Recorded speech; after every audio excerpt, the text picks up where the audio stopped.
Hammaga assalomu alaykum do'stlar. Bu videoda Rossiyada patent olish uchun rus tili imtihonining test savollarini, to'g'ri javoblarini bilib o'rganib olishlaringiz mumkin. Hozir yaqinda o'zgarish bo'ldi, qo'shimcha variantlar qo'shildi. Jami 16 ta variant bo'ldi do'stlar. 13-variantgacha ishlab videolarini kanalga joylaganmiz. Hozir sizlar bilan 14-variantni birgalikda ishlaymiz. Har doimgidek sizlarga aytib o'tishim kerak do'stlar, birinchi va ikkinchi savol audio shaklida qo'yib eshittiriladi. Ikkita audio savol bo'ladi. Boshida birinchi va ikkinchi savol audio shaklida qo'yib eshittiriladi. Va har bitta audioda ikkitadan savol berilgan. Buni hozir sizlar bilan birgalikda ko'rib chiqamiz. Qanunda boshladik. 14-variant, birinchi savol. Прослушайте диалог и выберите правильный ответ в заданиях 1 и 2. Здравствуйте! Я хочу сделать прививку от гриппа. Добрый день. Идите в кабинет 15. Bo'ldi. Audioni eshitdik. Demak, Добрый день. Я хочу сделать прививку от гриппа. Grippa. Ya'ni birinchi o'sha so'zlayotgan odam shunaqa deb gapirdi. Unga nisbatan javob tariqasida ayol kishi marhamat 15-kabinetga kiring dedi. Endi savolni eshitamiz, savolni o'qiymiz. Mana они говорят, ular suhbatlashyapti, variantlarni bergan. Прививка, grippga qarshi qayerda qilish mumkin? Albatta poliklinikada. To'g'ri javob shu. Polikliniki. Mana qabul qildi yashil bilan. Va mana sразу ikkinchi savolni ham yozib qo'yibdi do'stlar. Прививку от гриппа можно сделать. O'sha прививкani bajarish uchun variantlarni bergan. Biz audioda eshitdik, 15-xonaga kiring dedi. Shuning uchun 15 kabinet, 15 deganni belgilaymiz. Mana do'stlar, juda ham oddiy. Birinchi savol audioni eshitdik va ikkita savolni ishladik. Men iloji boricha rus tilini bilmaydigan odamlar uchun ham sodda qilib tushuntirishga harakat qilyapman. Ikkinchi audioni eshitamiz do'stlar. Прослушайте объявление и выберите правильный ответ в заданиях 3 и 4. Уважаемые покупатели! В магазине «Спорттовары» распродажа зимней одежды. Bo'ldi. Demak, assalomu alaykum hurmatli fuqarolar. Bizning Targoviy Center magazin do'konimizda, sport magazini do'konida qishki kiyimlar rasprodajada bo'lyapti dedi. Endi savol bergan, mana bu yerda ham ikkinchi audioda mana birinchi savolni berib qo'yibdi. Вы можете услышать это объявление. Bunda e'lonni eshitishlaringiz mumkin. Variantlarni bergan. Bolnitsada eshitmaymiz. Sportivnom zali deb qo'yibdi. Bu emas. В торговом центре. Mana shuni belgilaymiz do'stlar. Targoviy center. To'g'ri javob shu. Mana qabul qildi. Tagida mana sразу bu yerda ham ikkinchi savolni bergan. Skidka do 50%, 50% skidka nimalarga variantlarni bergan. Biz audioda eshitdik, qishki kiyimlarga zimniy одежду dedi. O'shaning uchun ham birinchini belgilaymiz mana shu. Zimniy одежду. Mana do'stlar, biz ikkita audioni ishladik, eshitdik. Har bitta audioda ikkitadan savolni ishladik, jami 4 ta savolni ishladik. Navbat 5-savolga. Прочитайте текст, укажите номер правильного ответа. O'qing va to'g'ri javobni belgilang deyapti. O'qiymiz. У Амира самая популярная работа. Он курьер. Каждый день он привозит товар из магазина людям. Он работает с понедельника по субботу, а в воскресенье он отдыхает. Demak, Amira degan odamda juda ham taniqli kasb deyapti va u kuryer deb aytyapti. U har kuni ishlar ekan, xullas faqat yakshanba, воскресенье u dam olar ekan. Endi mana bu joyda savol bergan, Amirada выходной qachon, dam olish kuni qachon? В воскресенье. Воскресенье deganni belgilaymiz. Agarda ba'zi birovlarga o'xshab 2 smen ishlamayotgan bo'lsa, uni dam olish kuni воскресенье, bozor kuni. Mana воскресенье deganni belgilaymiz. Demak, 6-savolga navbat keldi. Уважаемые пассажиры, платформа номер 3 закрыта на ремонт. Demak, hurmatli fuqarolar, 3-platforma vaqtinchalik remont yopilgan deyapti. Va bunday e'lonni qayerda ko'rishlaringiz mumkin deyapti mana. Такое объявление можно прочитать, qayerda o'qishlaringiz mumkin. Bunday e'lon platforma 3 bu do'stlar vokzal. To'g'ri javob shu. Na vokzale deganni belgilaymiz. Demak, прочитайте текст и вставьте пропущенные слова. O'qing va tushib qoldirilgan so'zni belgilang deyapti, yozing deyapti. 7-savolda. O'qiymiz. Nodira Jurayeva работает в ресторане уже год. Она хочет пойти в ежегодный оплачиваемый отпуск. Выпишите нужные слова в ее заявление.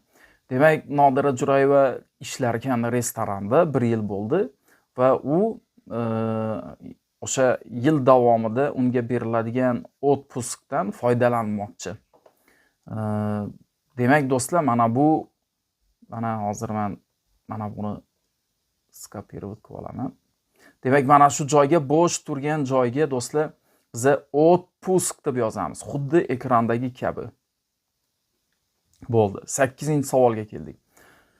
O'qiymiz. Завтра Петя идет в школу, в первый класс. Mama купила ему большой. Tushib qoldirilgan so'z mana shu joyda ryukzak deganni belgilaymiz do'stlar. To'g'ri javob shu. Petya maktabga borar ekan. Onasi unga katta ryukzak sumka sotib olibdi. Shuni belgilaymiz. 9-savolda. Скажи Андрею, что я пошел на прерыв. Demak, bu yerda tushib qoldirilgan so'z Andreyga ayt, men dam olishga ketyapman deyapti. To'g'ri javob mana shu oxirgi harfi yu. Bu 3tasi ham bir-biriga o'xshaydi, adashmaymiz do'stlar. Oxirgi harfi yu, Andreyu, shuni belgilaymiz.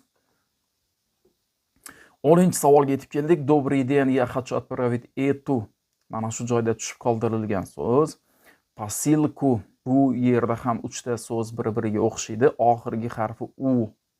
Undan oldingisida yu edi. Bu joyda u, посылку. Mana shuni belgilaymiz do'stlar. Скажите, пожалуйста, mana shu joyda ham mana tushib qoldirilgan so'z bor ekan. Как deganni belgilaymiz. Birinchini. Скажите, пожалуйста, как называется эта аптека? Mana juda ham oddiy. 12-savolda do'stlar, Respublika Krim vashla v sostav Rossiyskiy Federatsiya v, demak, Krim Rossiyaga qo'shildi, ya'ni Rossiya ichiga xaritasiga kirdi.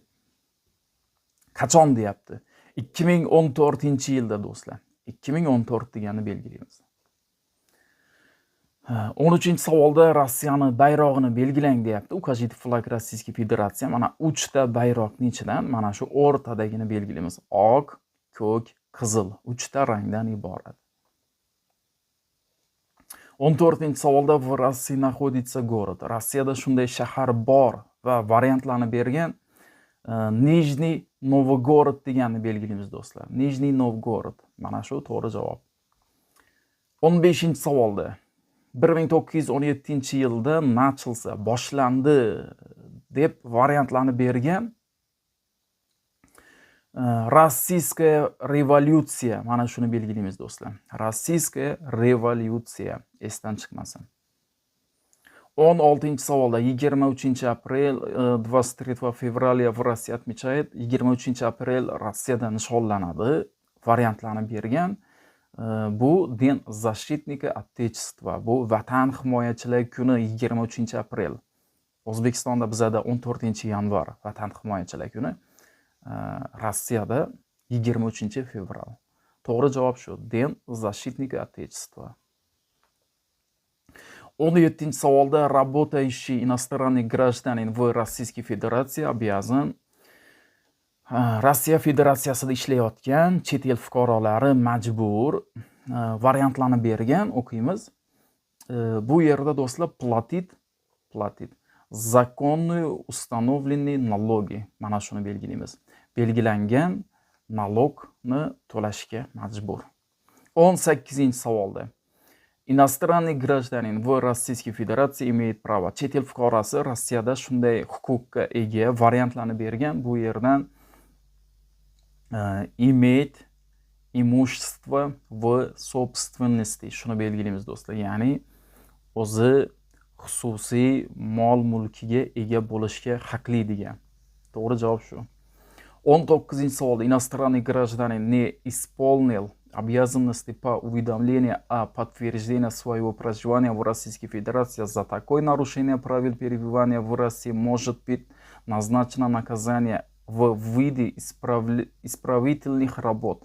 Верно ли это утверждение?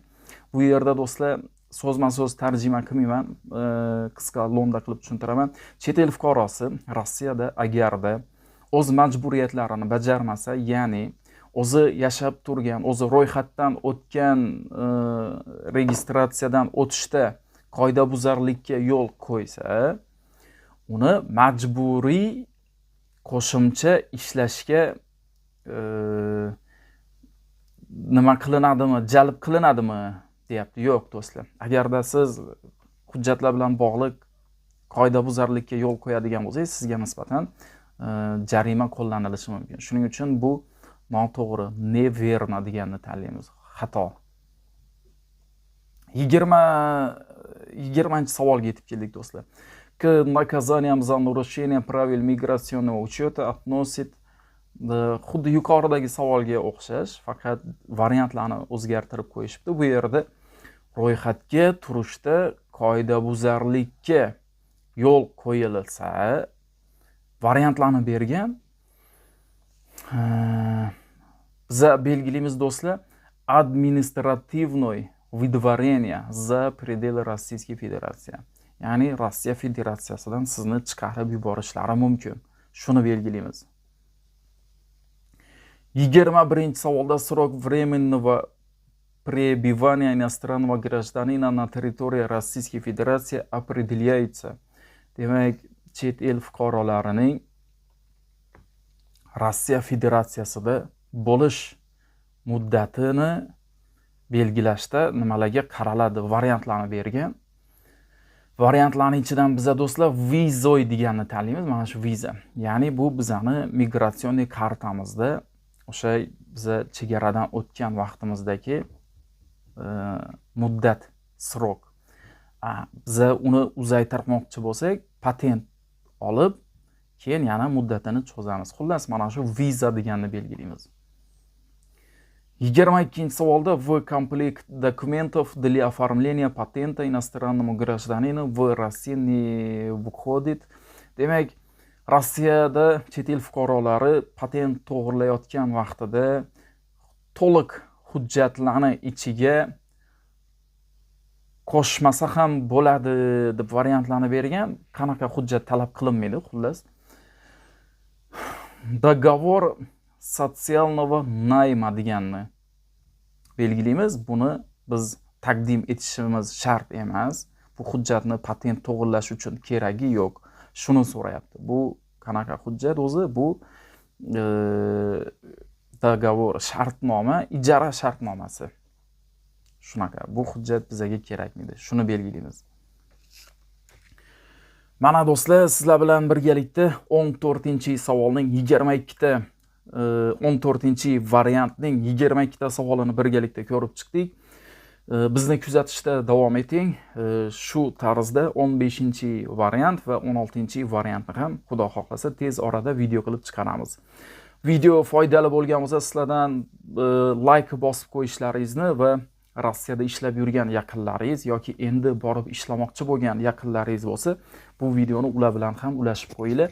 Albatta foydali bo'ladi. Hammaga rahmat, sog' bo'linglar, salomat bo'linglar.